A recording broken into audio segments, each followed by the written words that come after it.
Survivors, you're back. Welcome. We're back once more in the desert of the post-apocalyptic world, where massive spiders and insects have won the battle. And just like every day, we have to fight and search for what we need to survive. You're on my channel, Geno DP Trace. If you like my work, support its growth by giving it a like and subscribing. And we're continuing our adventure today. And as always, while we play, I'll be telling you the next part of the Papaya Saga. As I said before, I know this guy named Igor who works as an assistant at the Nasal Observatory for 3 bumbling scientists. Papaya is the forgetful leader, Banani is always messing things up, and Ravioli just thinks about food. Igor always has stories about the chaos they've caused. I was talking about the time they suddenly remembered, right at the last minute, that they had to go to a work conference. Here's the English translation. We had mentioned that Papaya suddenly remembers at the last moment that the flight to the conference is in 2 hours. The 4 of them rush down the stairs. And,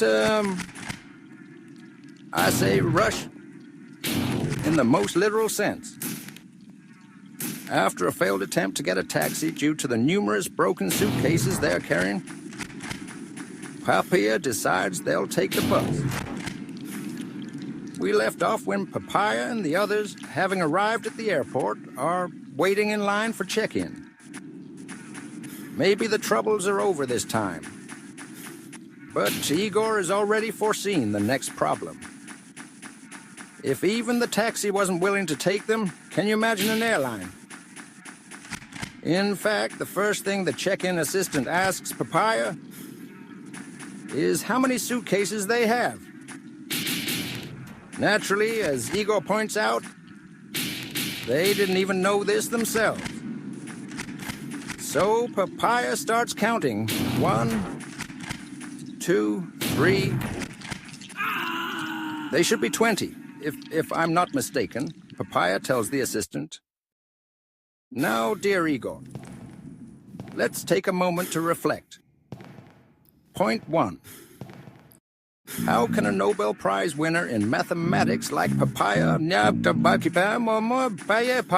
manage to count from 1 to 20? Does that make him feel insecure? Maybe Nasal should reconsider the dates for the next space launch. Imagine what Papaya would do with really complicated calculations.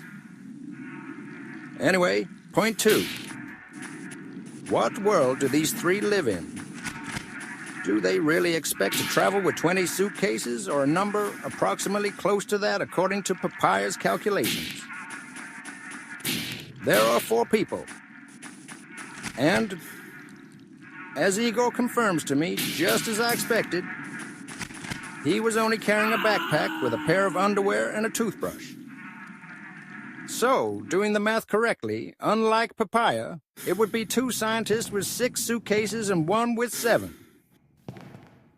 I'm starting to think there must really be a radio telescope and a particle accelerator in there. Point 3. What do they need all this stuff for? Considering they're staying for 1 or 2 days. Well, as Igor advises me, it's better not to dive into these mysteries of science and the human mind. Anyway, as we could have expected, the assistant informs them that they cannot travel with 20 suitcases for 4 people. Papaya, as usual, tries to solve the situation by paying. This didn't work out with the taxi, but it might work now. Maybe by stuffing a couple of broken suitcases inside one another and paying a lot of money.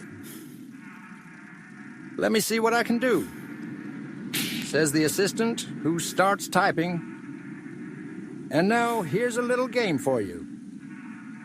What are Banani and Ravioli doing in the meantime?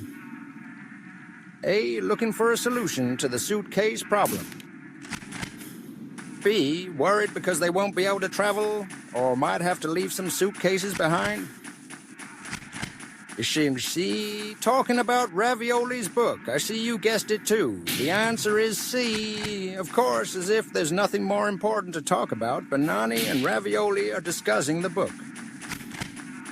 Ravioli says that the second fact, when talking about the historical facts that prove the resurrection of Christ, is that the disciples were convinced they had met him after his death.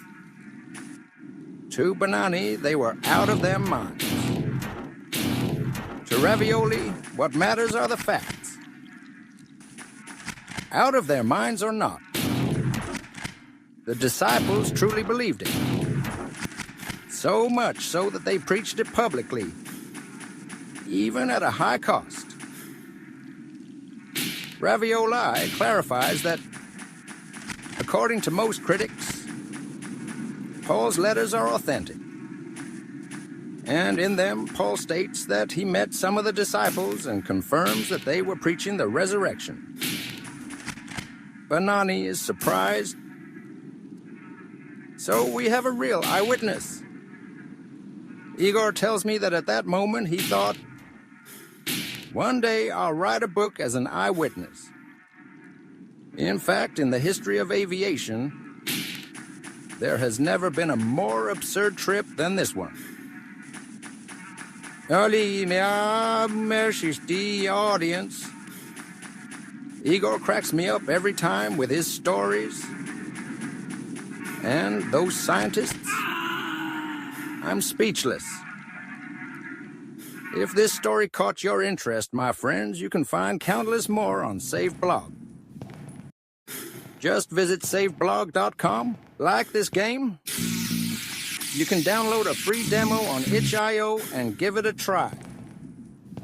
The link is in the description below. I appreciate you watching the video, and I hope you'll come back for the next one and the upcoming tales. If you liked it, don't forget to like and subscribe. Until next time.